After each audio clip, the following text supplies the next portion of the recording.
What's up mga kagutom? So ayan, hindi pa nga tayo naliligo. Kakagising lang natin. Pero tapos na tayo maglaba ng mga gamit natin para bukas. So ayan, huling silip na sa probinsya ba?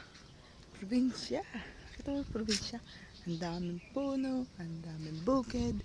At ito pala, dahil busy ako kanina sa mga ginagawa ko.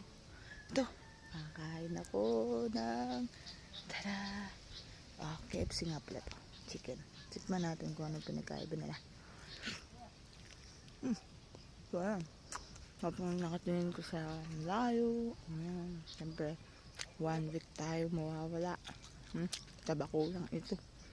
Ayan. Ayan.